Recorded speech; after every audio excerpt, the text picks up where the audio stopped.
siempre tiene tiempo para venir, lo cual yo siempre además agradezco. Gabriel, ¿qué tal? Muy buenos días, un gusto como siempre compartir contigo, Ramón. Es un placer estar acá en estudios, es otra cosa estar en persona y otra cosa por Zoom, ¿no? Así que siempre uno se tiene que hacer el espacio para estar físicamente, Gabriel, acá presente. Y yo sinceramente agradezco cuando tengo gente aquí en el estudio. Hemos hablado del Tribunal Constitucional, hemos hablado de esa inhabilitación de Evo Morales, que yo considero que podría ser habilitado después de que el Tribunal Constitucional en uno de sus vaivenes al final decida hacerlo. Porque al final no depende del Tribunal Supremo Electoral, depende del Tribunal Constitucional. Gabriel. El Tribunal Constitucional se ha pronunciado mediante dos determinaciones, ¿no? La primera, la sentencia constitucional 1010, quebrado 2023, de 28 de diciembre del 2023, es decir, 3 días antes de que fenezca su mandato constitucional legal vigente.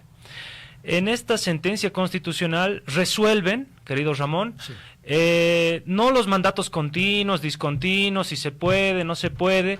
Lo que resuelven es la vulneración de derechos de un postulante a las candidaturas para elecciones judiciales, ¿no? El accionante era este señor, el accionado era David Choquehuanca como presidente nato de la Asamblea Legislativa Plurinacional, y el objeto era ese, resolver la vulneración de derechos de este señor en específico. Sí. Ahora se dice coloquialmente en el texto, en charla de peluquero, entró el ámbito de discontinuidad, continuidad, periodos de mandato, pero lo podemos analizar desde el auto de complementación. Existió un auto de complementación lo pueden buscar todos los que quieran, es el auto complementario número 083 quebrado 2024 de 1 de noviembre del 2024. Es decir, cuando ya no se gozaba de legitimidad, porque su mandato constitucional ya había terminado, pero aún así podemos suponer su legalidad. Nos pongamos en un escenario que este auto de complementación es legal. Entonces nos tenemos que remitir en este escenario ficticio, porque se argumenta bastante y con sólidos argumentos además que no es una sentencia, no es un auto constitucional que goza de legitimidad, que goza de legalidad por el propio fenecimiento de su mandato, pero bueno, nos ponemos en lo que nos interesa, el por tanto, ¿no? Y este auto complementario sí hace referencia a los mandatos continuos, discontinuos, no solamente de presidentes, sino de autoridades electas. En dos determinaciones en su parte resolutiva, que es el por tanto, ¿no?, de este auto complementario. Entonces, si nos circunscribimos a este escenario de supuesta legalidad, encontramos que esta disposición de 1 de noviembre del 2024, por el principio de irretroactividad de la norma, tendría que aplicarse para lo venidero, ¿no ve? ¿Y cuántas elecciones hemos tenido, pues, a posterior del 1 de noviembre del 2024? ¿Cuántas autoridades electas hemos tenido a posterior del 1 de noviembre del 2024? Ninguna, porque no se ha realizado ningún proceso de elección de autoridades.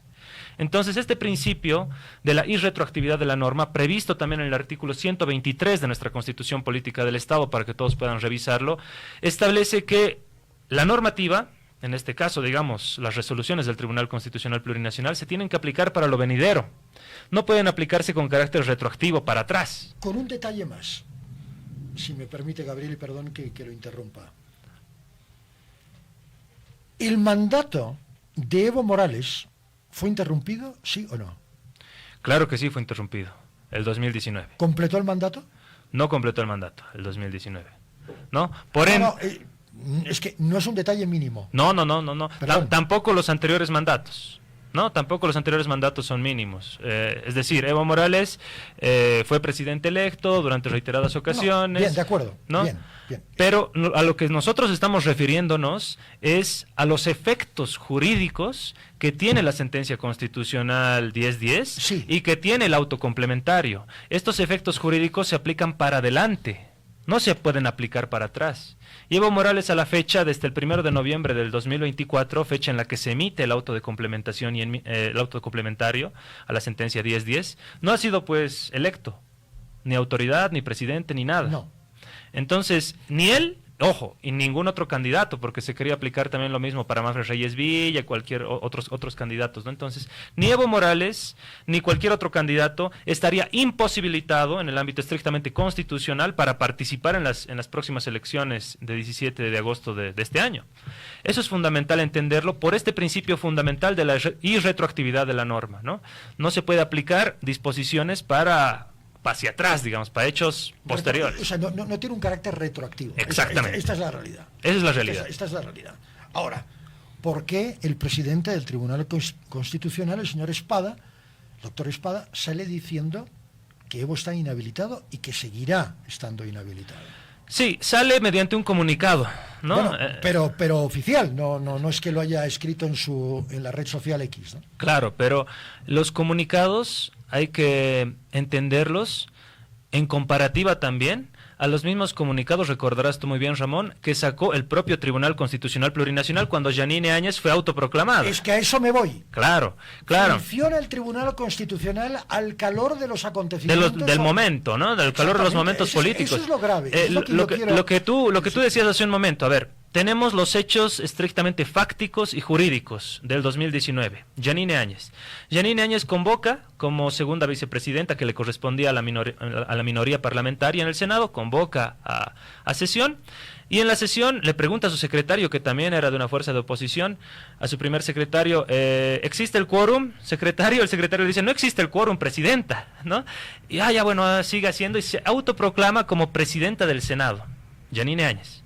Posteriormente, Yanine Áñez es impuesta en el cargo de presidenta del Estado con la banda presidencial que le ponen los militares, la junta militar que le había pedido a Evo Morales que renuncie, ¿no? Y posterior a eso, el Tribunal Constitucional Plurinacional, mediante un comunicado también sin firmas, le otorga un matiz de legalidad. Entonces, ¿no? Volvemos a lo mismo, Gabriel. El Tribunal Constitucional es un órgano supraestatal que toma decisiones jurídicas y constitucionales al calor de los acontecimientos políticos. ¿Es correcto? Es correcto. Sin embargo, las determinaciones del Tribunal Constitucional, querido Ramón, y esto es fundamental entenderlo, no pueden modificar la Constitución política del Estado. No, para nada. No, pero sí, al interpretar, o sea, al hacer una interpretación que en muchos casos es aviesa. Subjetiva, digamos. ¿No? Totalmente subjetiva. Okay, subjetiva, aviesa, yo la considero más aviesa que subjetiva, porque tiene una intencionalidad. Sí. O sea, lo subjetivo tiene una lectura. Sí. Pero cuando ya tienes una actitud y una intencionalidad, ya estás manipulando la Constitución de acuerdo a ciertos intereses. Claro. ¿Qué es lo que hace el Tribunal Constitucional? Es lo que hace, pero la ciudadanía tiene que tomar en cuenta que este órgano, ni siquiera órgano, ¿no? Es un apéndice del órgano judicial, ¿no? Porque el Tribunal Constitucional Plurinacional es un órgano de interpretación constitucional que es parte del órgano judicial de nuestro país, no es un órgano aparte, no es el quinto órgano, digamos, ¿no? Tenemos 4 órganos nomás en el país: ejecutivo, legislativo, judicial, electoral. Por ende, el órgano electoral de nuestro país sí es un órgano que tiene una preponderancia, si quieres, jerárquica normativa mucho más alta que el Tribunal Constitucional Plurinacional. Que el 15 de diciembre se supeditó a un fallo del Tribunal Constitucional que nos mandaba a elecciones parciales. Sí. Entonces, y eso volvemos a lo mismo. Eso refiere que el Tribunal Supremo Electoral no se está tomando en serio el rol y mandato constitucional que tiene de órgano. Estamos hablando de todo un órgano de poder y estamos hablando de un apéndice del órgano judicial, que es el Tribunal Constitucional Plurinacional y las salas constitucionales departamentales. Entonces no hay dónde perderse, ¿no? Ahora, que sus autoridades, que los vocales, que el presidente, que el vicepresidente, que el vocero autoproclamado del Tribunal Supremo Electoral, que es el señor Tawichi, no tengan la valentía de pararse frente a las determinaciones de un Tribunal Constitucional Plurinacional, esa es otra cosa, ¿no? O es valentía o impotencia. Yo creo que o supeditación también puede ser, también, ¿no?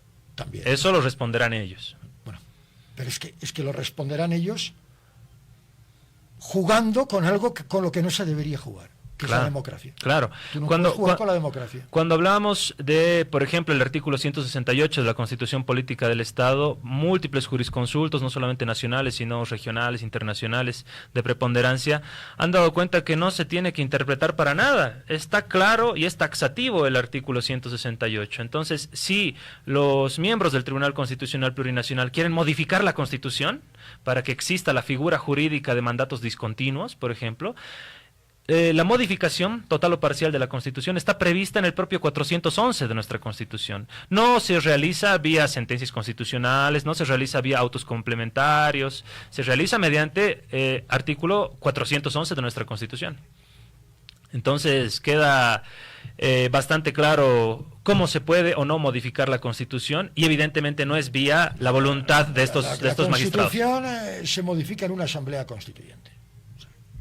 Hay mecanismos, ¿no? Modificación Mecanismos. total, parcial, 411, de acuerdo. pero no recae en dos magistrados. O sea, bueno, tú puedes hacer enmiendas, que se pueden hacer enmiendas a Claro, la Constitución. Y ahí modificación depende- parcial, sí. Correcto. Ujú. Pero estructuralmente, y este sí que es un problema estructural, se resuelve a través de una asamblea constituyente, Gabriel. Claro, claro. Sin duda. El señor René Iván Espada Navía y el señor Gonzalo Miguel Hurtado Zamorano, firmantes, dos únicas firmas lleva este auto complementario 083 quebrado 24 de 1 de noviembre del 2024, no pueden modificar a criterio suyo la Constitución Política del Estado, que tiene mecanismos de modificación específicos previstos en el 411. Sí, pero y esto desde una perspectiva principista, Gabriel, le doy la razón.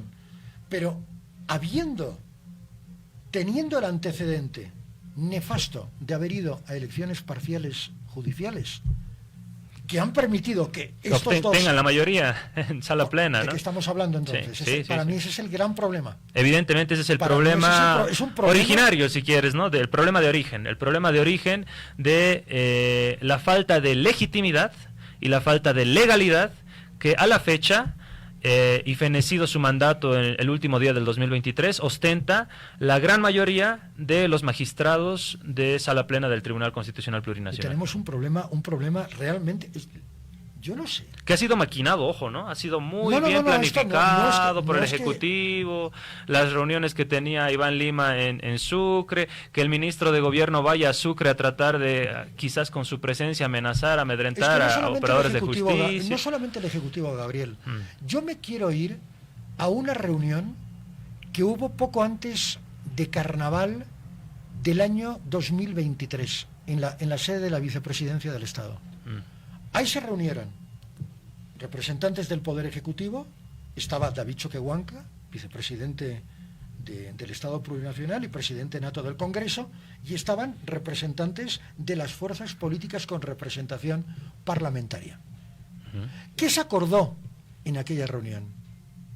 Que se tenía que ir a elecciones judiciales y que se tenía que acabar con el mandato de los autoprorrogados. Fuimos a elecciones judiciales, pero no se terminó el mandato de los autoprorrogados. Y era un acuerdo y era un pacto político entre el oficialismo y la oposición.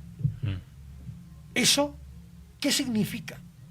Que ni siquiera un acuerdo político o un pacto político entre oficialismo y oposición pudo con el poder del Tribunal Constitucional.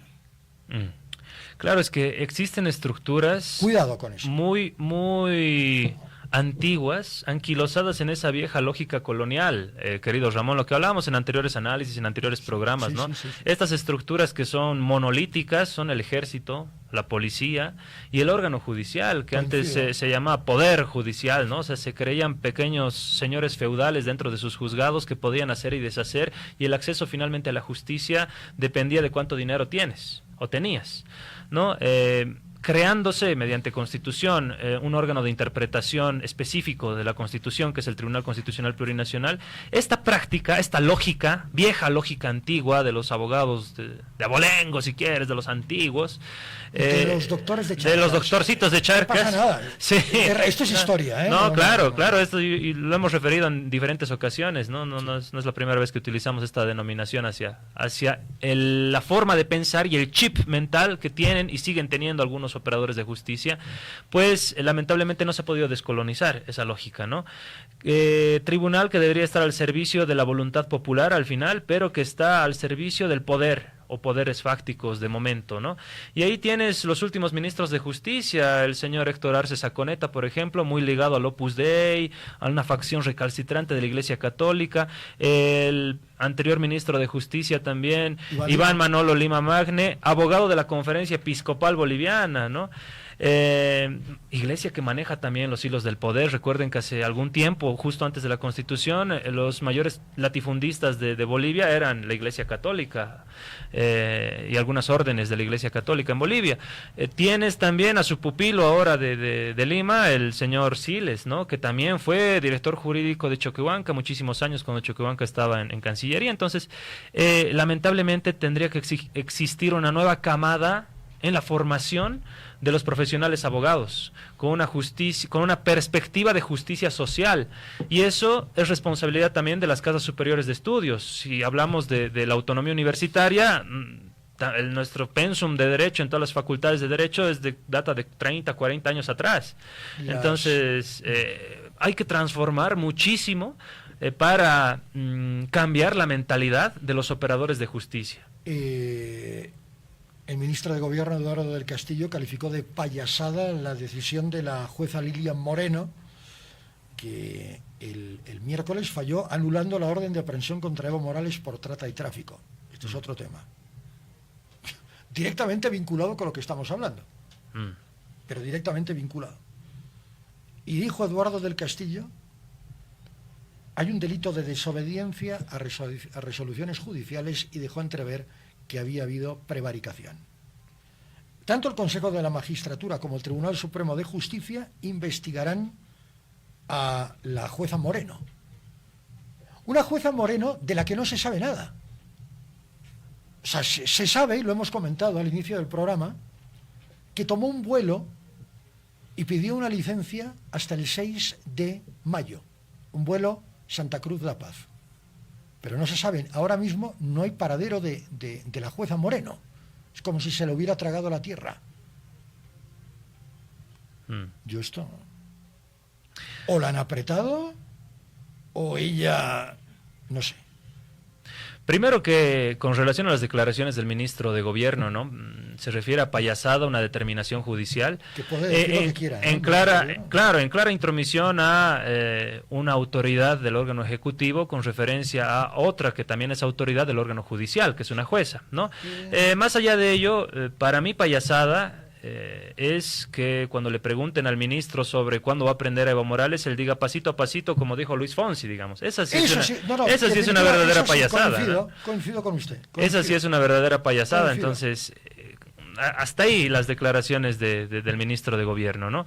Con relación a la jueza como tal, es un síntoma de que vivimos en un terrorismo de Estado institucionalizado y naturalizado el hecho de que tras la resolución de la jueza inmediatamente existan policías con una suerte de intimidación en sus oficinas y en su domicilio, ¿no? Esto no se ha visto nunca. Otro síntoma de amedrentamiento a un juez, quizás el caso de la fiscal Bomborris, que hicieron volar su vehículo porque investigaba hechos de narcotráfico en Santa Cruz de la Sierra hace bastantes años, ¿no?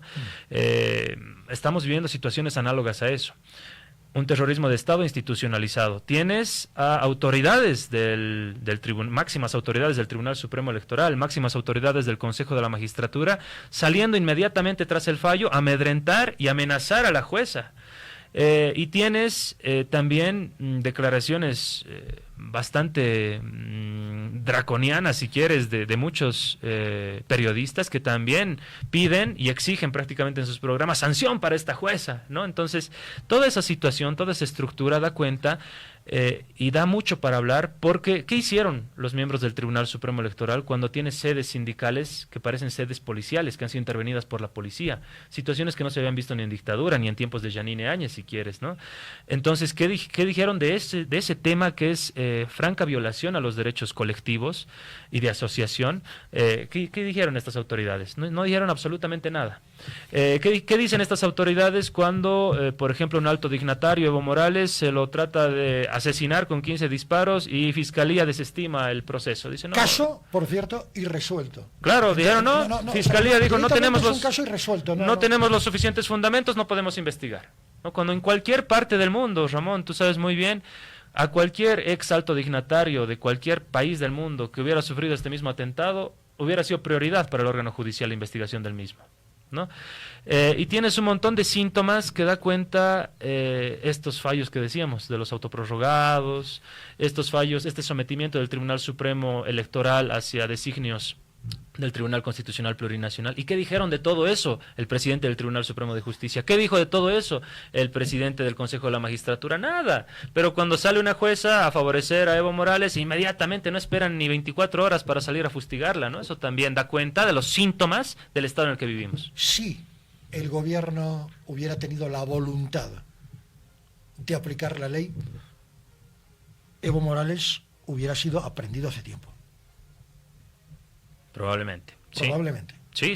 ¿Verdad? Además, decir, ante una orden de aprehensión y al declararse en rebeldía, ¿qué corresponde a cualquier ciudadano de este país? Una orden de aprehensión. Por lo tanto, debería haber sido aprehendido, lo cual no ha sucedido. Y aparecen esta serie de subterfugios justo cuando Evo Morales anuncia, por activa y por pasiva, que quiere ser candidato. Claro. Y cada vez que Evo dice yo voy a ser candidato, yo ya tengo sigla, no lo voy a revelar todavía, el tiempo, como que el gobierno empieza a encenderse y dice, bueno, hagamos algo. Bueno, hagamos cualquier cosa para callarlo, para inhabilitarlo, y entonces aparece el Tribunal Constitucional, aparece aparece aquello. Es decir, se crea todo un aparato desde el gobierno para tratar de evitar que la palabra repostulación o postulación o nominación suene en el ambiente. Sí, es un síntoma más del terrorismo de Estado en el que vivimos, ¿no? Siquiera impedirle que se pueda postular como candidato. El objetivo es ese, ¿no? Pero cuando analizas la determinación de la jueza Moreno, quizás para muchos da para alegrarse, decir que Evo tiene libre circulación, para nada. Como tú muy bien lo has dicho, querido Ramón, no vivimos en un Estado de Derecho. No vivimos con las garantías de un Estado social, democrático y constitucional de derecho. Y Pero ya tampoco lo vivíamos durante la época de Evo, Gabriel, porque todo este desastre es lo que arranca en una pérdida de institucionalidad desde la salida de Goni hasta nuestros días. Es que con Goni, con Goni tampoco, sí. O sea, si miramos en una mirada larga, correcto, en una mirada larga desde el neoliberalismo hasta este año, si quieres, 2025, no hemos podido cambiar esas viejas estructuras. Para mí son 20 años de degradación de la institucionalidad. Quizás más. De acuerdo, ¿no? pero de acuerdo. Pongámosle 25, 30 años de pérdida de institucionalidad, de intoxicación del Poder Judicial permanente de parte del gobierno de turno. Intoxicación. Y Evo Morales también lo hizo en su momento. Claro, es una cosa que está ahí. Sí, son estructuras. No es que nos hayamos inventado. Son estructuras que se tienen que modificar de la mano lo que te decía hace un momento, ¿no? ¿Qué estamos haciendo desde la sociedad civil, desde la sociedad política para transformar la mentalidad de esos operadores de justicia? Nada. Las universidades, ¿qué están haciendo? La sociedad civil, ¿qué está haciendo? Cuando querían salir... Son operadores políticos, Entonces, y son los primeros en decirte, Ramón, no, la independencia de poderes, no, que el órgano judicial tiene que ser independiente, pero son los más políticos de los políticos. No, de acuerdo, es que desde una perspectiva principista, yo estoy de acuerdo. Si yo fuera, digamos, un administrador de justicia, defendería lo mío. Es decir, ningún juez se declara ímprobo, ¿no? Es decir, al contrario, yo soy probo, yo soy justo, yo soy juez. Claro. Imparto justicia, administro justicia, pero se ha convertido en ejecutores y ese es el gran problema. Ha sucedido en el caso está sucediendo, no nos olvidemos, hace 15 días, más o menos, apareció una lista de un gabinete ficticio, que Dios sabe de qué mente salió todo aquello, que buscaba conspirar contra el gobierno desde el mismo gobierno. Claro, y ahí volvemos. Es delirante. Y ahí volvemos, querido Ramón. Ya nos hemos olvidado, ya hace 15 días, lo tuvimos aquí hace 10 minutos a Joshua Bellot, hablando sobre la coyuntura económica, cuando hace 15 días el hombre formaba parte de un gabinete supuestamente golpista. Esto es pero delirante total, es de verdad Sí, hospital psiquiátrico. Y volvemos, querido Ramón, a los principios fundamentales del derecho, ¿no? Aquel gabinete ejerció siquiera un minuto, No, una hora. No existió nunca. Ya, No pero existió por eso, jamás. Por eso, en el ámbito estrictamente de los principios jurídicos y los principios fundamentales del derecho, las meras intenciones no surten efectos legales. Correcto. Estudiamos Claro, en derecho eso, claro. ¿no? Entonces, Es verdad que usted es abogado, pero no, olvido que...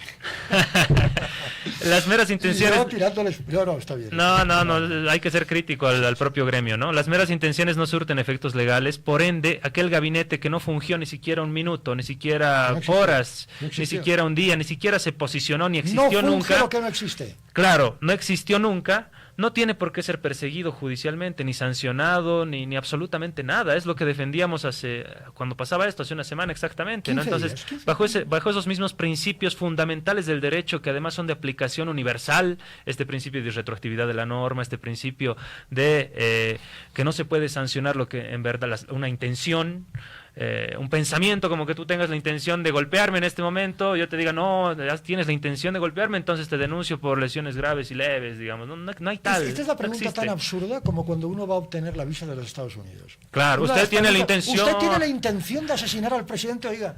Si Quizás la tuviera, sí, no lo diría. quizás la tengo, Claro, pero de que si pueda quiere ir a hacerla, matarlo mañana, pero pues es absurdo. de que pueda hacerla, no es otra cosa. Esta digamos. pregunta tan pelotuda, tan ridícula, es la que normalmente se suele hacer. Claro. Se presume la culpabilidad de la persona porque en algún momento esta persona pudo haber pensado que quería desestabilizar al gobierno.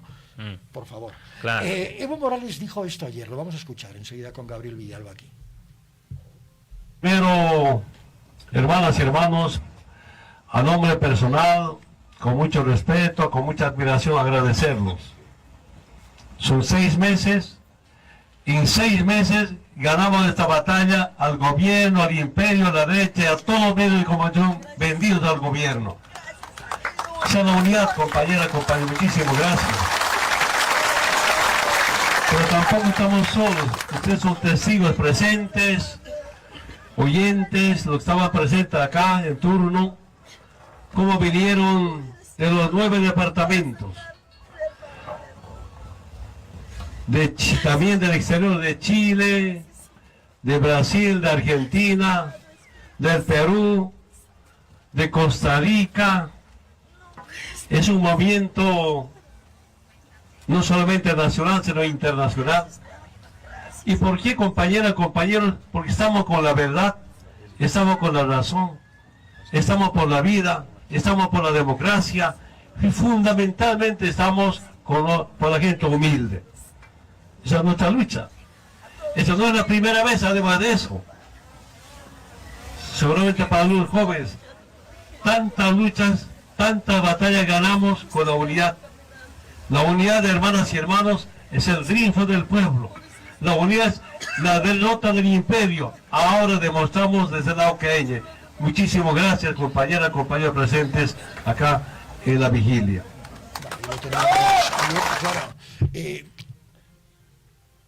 En principio, salvo que no se demuestre lo contrario, en este instante la vigilia no tendría ningún sentido porque ya no necesitaría protección. Es más... Discrepo. ver, Discrepo en ello. Adelante. Porque los abogados de Evo Pérez, por ejemplo, dijo, Evo puede circular, Jorge, ¿no? Evo puede circular a través de esta determinación libremente por Bolivia y por donde él quiera, ¿no? Eso se aplicaría en situaciones ideales de un Estado social, democrático y constitucional de derecho. No, en una democracia. Y como lo hemos dicho, Ramón, coincidimos, creo, tú, yo y toda la gente que nos está viendo y escuchando, no vivimos en un Estado de derecho. No. Y si no vivimos en un Estado de derecho, tengo yo en mis manos un listado de 12 procesos penales contra Evo Morales. Podemos resumirlos en... Sí, sin claramente. leerlos, ¿no? Sino... Hay una denuncia de 21 de septiembre del 2024, instigación pública a delinquir. Los denunciantes, activista Melania Torrico, Marvia Subirana, cursante en la Fiscalía Departamental de La Paz. Denuncia de 25 de septiembre del 2025, daño económico al Estado, atentado contra la seguridad de los transportes. Denunciante, Administradora Boliviana de Carreteras, denuncia planteada por la ABC. O sea, el gobierno. Tercera causa reabierta desde el 26 de septiembre del 2024. El caso que fue que tuvo su resolución de sobreseimiento, pero que cambiaron el tipo penal y lo tipificaron como trata y tráfico de personas y estupro. Denunciante, Fiscalía Departamental de Tarija, Sandra Gutiérrez. O sea, que es la fiscal, sigue siendo la fiscal departamental. Sigue siendo la fiscal. Entiendo. 4, tienes una resolución de febrero del 2024 y vuelta a notificar en septiembre del 2024, en la cual se refiere al delito de bloqueo de carreteras por las movilizaciones que existieron, ¿no? Denunciante, Ministerio de Gobierno, en combinación con el exdiputado Amílcar Barral, esto cursante en la Sala Constitucional Cuarta de La Paz. Okay. Tienes una quinta causa reimpulsada desde el 26 de septiembre del 2024, aunque anunciada ya en mayo del 2024, formalizada 3 meses después. Delito, difamación, calumnias e injurias. Denunciante, el ex procurador del Estado, actual ministro de Justicia, César Siles, cursante en el juzgado 12 de sentencia penal de la capital. ¿No la había levantado el propio Siles? No. Creo que sí, ¿no? Hay que ver los matices, porque vamos a explicar después de leer todo esto. Porque en cualquier momento, después de estos procesos, cualquiera de estos procesos puede activar una orden de aprehensión. Es decir, a ti te pueden agarrar, señor Evo Morales, le manillamos, lo agarramos, lo apresamos y después le notificamos con cuál de estos 12 procesos hemos emitido su orden de aprehensión. Así estamos. Esa última parte que usted ha dicho. Claro, lo notifica y luego le decimos pero ya ha aprendido. Claro, esto pasa siempre y no solo con Evo, todo el mundo, con todo el mundo. ¿No? Se presume la culpabilidad y no la inocencia. Primero te meto adentro. Primero te aprendo, después veo medidas cautelares y ya veo cómo voy acomodando. Es manipulación. Es lo que acontece, la realidad que vivimos, ¿no? Más allá de Evo, más. Tienes un delito de violación, supuestamente 3 casos, denunciante el Ministerio de Gobierno, Eduardo del Castillo del Carpio, ¿no? Tienes una 7ª denuncia que se hizo pública el 7 de octubre del 2024, por el momento son igual así denuncias que han sido formalizadas por violación por la directora de Género Generacional y Familia de la Alcaldía de Cochabamba, Tatiana Herrera, esto cursante en Cochabamba. Tienes un 8º caso, denuncia que se hizo pública el 9 de octubre del 2024 por corrupción, denunciante exparlamentaria Yesenia Yarwi Albino, ¿no? Denuncia presentada en la Fiscalía General del Estado ante el anterior exfiscal Lanchipa. Tienes una denuncia que se hizo pública el 18 de octubre del 2024, delito convivencia con menores de edad, esto también en Argentina, recordarás muy bien, acá en Bolivia, instancias de Angélica Ponce, ex dirigente. Esta que ha vuelto, ¿no? He leído claro, en la prensa que la Fundación Apolo. La Fundación Apolo ha vuelto otra vez. Sí. Y todo ello, denuncia más que todo mediática, ¿no? Que presentada por el gobierno de Argentina también. Tienes denuncia que se hizo pública el lunes 28 de octubre del 2024, tentativa de homicidio, denunciante Ministerio de Gobierno, Eduardo del Castillo del Carpio, Trópico de Cochabamba. Esta cuando le dispararon al auto de Evo Morales 15 disparos y el Ministerio de Gobierno terminó diciendo, no, en realidad nuestros policías han sido los que han sufrido tentativa de homicidio y le iniciaron un proceso. Insistimos en este último aspecto, este caso no está esclarecido desde ninguna de las partes. Desde ninguna de las partes. Tienes otro proceso de 28 de octubre del 2024 por el delito, terrorismo, asociación delictuosa y alzamiento armado, denunciante el rector de la Universidad Autónoma Gabriel René Moreno, Vicente Cuellar, esto cursante en Santa Cruz. Tienes otra denuncia de simulación de delito, esto después de lo que aconteció con los disparos al vehículo de Evo Morales. Resulta que la denunciante fue nuevamente Melania Torrico, exfuncionaria de la gestión de Hugo Moldis en el Ministerio de Gobierno, junto a la abogada Marvia Subirana. Dijeron, no, Evo Morales está inventando eso y nosotros le vamos a meter un proceso por simulación de delito. Esto es una denuncia que está cursando también. Entonces, como lo dijimos hace un momento, son denuncias y causas abiertas contra Evo Morales luego de la denominada Marcha para Salvar Bolivia de octubre del 2024, ¿no? Son 12 procesos que se han llegado a computar. Los abogados de Evo están mucho más cercanos a él allá en Cochabamba, especifican que son más de 14 procesos, ¿no? Entonces, lo que dijimos hace un momento, en un estado, en el actual estado que estamos, de no derecho, lo aprenden en cualquier momento Evo Morales y después le dicen, por cualquiera de estos 12 te hemos aprendido. Evo Morales ayer, justamente en la UCAIñe, dijo en esta misma presentación, en este mismo pequeño discurso, ante un grupo de seguidores, dijo lo siguiente: yo voy a ir con compañía internacional, militantes de izquierda de Argentina, de todas partes de América Latina, a presentar mi binomio. Sí, lo dijo tiempo atrás ya, ¿no? No, ayer también. Claro, ayer lo insistió. volvió a decir. Ayer sí. lo volvió a decir. Desde el 3 de abril, posteriormente el 16 de abril, se volvió a decir. No, y ayer, pero nuevamente. Lo que llama la atención es ayer, porque no teníamos el fallo. Claro, claro. No lo teníamos.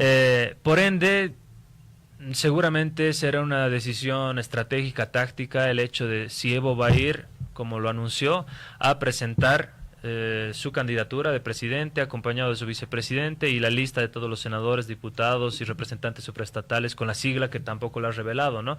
Esa situación la veremos específicamente el 16 de mayo. ¿Puedo hacerle una pregunta? Y obviamente usted es libre de responderlo o no. ¿Hay sigla? Las últimas declaraciones de Evo Morales han dado cuenta que la sigla está plenamente garantizada y que la militancia no tiene por qué preocuparse al respecto de ese tema. Relación con Andrónico. La relación con Andrónico es sumamente cercana, ¿no? Tienes al presidente Evo Morales, presidente de las 6 federaciones del Trópico de Cochabamba, y su vicepresidente Andrónico Rodríguez, que quizás por el hecho de que Evo no puede salir a hacer campaña libremente, ahí está Andrónico, que en ningún momento ha referido que va a ser candidato. Desde todo lado tratan de persuadir lo que sea, que nomine, que todo. Cuando le preguntan a él y cuando tomamos las referencias, sus propias declaraciones, que son la referencia primaria de Andrónico Rodríguez, agradece las determinaciones, agradece las resoluciones, pero en ningún momento refiere que va a ser candidato. Obviamente él es hechura de Evo Morales, ¿no? Tienes un Andrónico Rodríguez que es lo que es en el ámbito político, si quieres, por Evo Morales. Imagínate, muchos ya lo han dicho, no soy la primera persona en decirlo, que Andrónico Rodríguez opte por ir solo. Una candidatura sola. Pero, ¿qué es lo peor para un político? Lo peor para un político es que no tengas pisada en tu propia región de donde eres. Y eso le podría pasar a Andrónico Rodríguez. Le pasó a el señor Cárdenas. ¿Recordarás? Víctor Hugo Cárdenas, de Guatajata.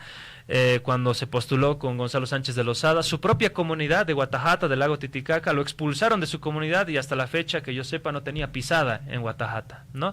Eso es la peor en el mundo sindical, si quieres, en el mundo político. ¿No hubo una agresión a uno de los hijos o alguien? Pasó ¿alguien recientemente, de la familia lo mantuvieron secuestrado? Algo ha habido, algo así era, pero lo que tú tienes es que en política lo peor que te puede pasar es eso. ¿Qué va a hacer Andrónico posterior a eso? No se va a venir a vivir acá a un departamento de San Jorge, de la zona sur de La Paz, digamos, y no va a volver al Trópico de Cochabamba, a las 6 federaciones, a su federación Mamoré Bulo Bulo. No, por supuesto que todo eso está en la mente de él y él lo sabe, ¿no? Entonces, todos esos cálculos tienen que realizarse de manera seria. Además, es un personaje que 36 años de edad, 37 años, tiene una vida política por delante. Nunca se sabe. Que, bueno, dependerá de él, ¿no?